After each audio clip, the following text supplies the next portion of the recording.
everyone, Tony D and Little Joan here on a Screenwriter's Rant. We're taking a look at Control Z. Now, I'm not sure what country this was made in, but this is a Netflix movie that is in Spanish, and it takes place in a high school. And it's got all the elements of an American high school movie. It's got your main character, she's sort of an outcast, and then she runs down all the major players in this school, and the new kid becomes her friend, and they end up, some hacker ends up outing a kid who is transgender, and the kid who is transgender was known as the hottest girl in the school, and nobody knew her original birth. And then she gets outed, and it kind of ruins her life. And then this mysterious hacker, is outing all kinds of secrets in the school. But this was the biggest one, I assume. And there's some elements of comedy in it, so it's not a total dark thing, but it's kind of like the hacker is destroying the social fabric of the high school.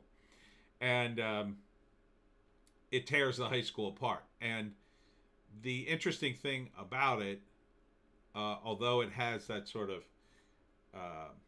woke element to it, you would think, with the trans girl, it's not coming across as super woke in its presentation. It's not about that. It just happens that they're just treating her like a regular character in a story. She just happens to have, she just happens to be trans and didn't want anybody to know she made that transition at a very young age, which you could see. She's just another character in the movie. So I like the presentation of that. This feels more like movies made prior to this crazy woke time in Hollywood where everything's about that agenda. This is more about the story, which is our main character, this girl, is sort of like she's sort of like Sherlock Holmesian in her presentation. She can Sophia. She can kind of analyze things, and because she's sort of quiet and an introvert, and she sort of susses things out like Detective Holmes did. He would look at all the elements and then put things together. She does the same sort of thing. So she's trying to figure out. So the hacker is sort of like her Moriarty.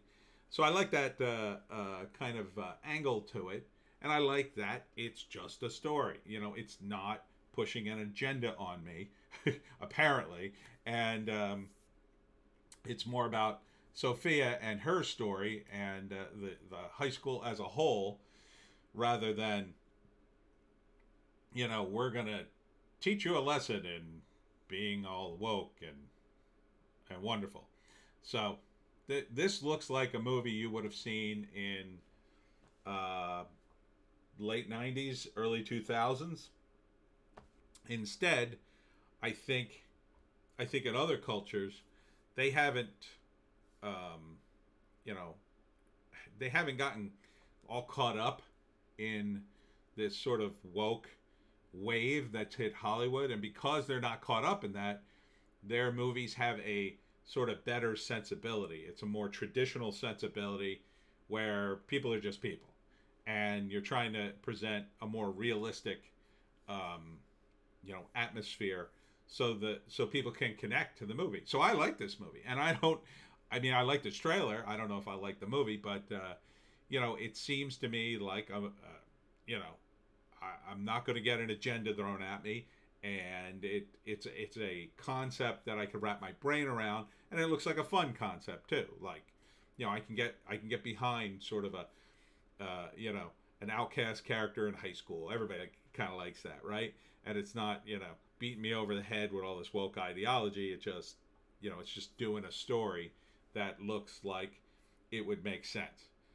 So, it'll be interesting to see how well this does on Netflix. It'll be interesting to see if Hollywood kind of shoots itself in the foot, with this trend, this woke trend, and then movie industries and other cultures become more popular because of that.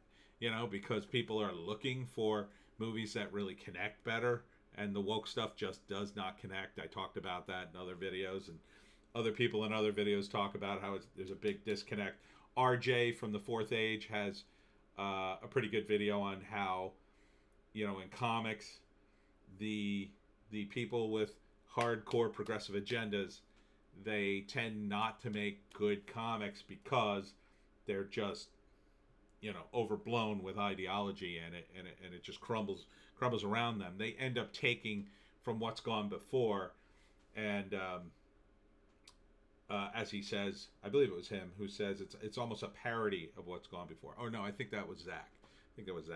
But yeah, I've been seeing that for a long time. I mean, I think this goes back before things got all woke. I think a lot of laziness just comes down to creators who are just punching a clock, and they're just pitching whatever will sell and whatever their bosses want.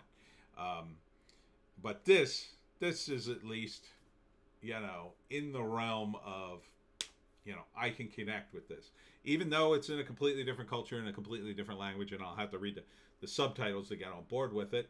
I'm kind of on board. Control Z runs on Netflix.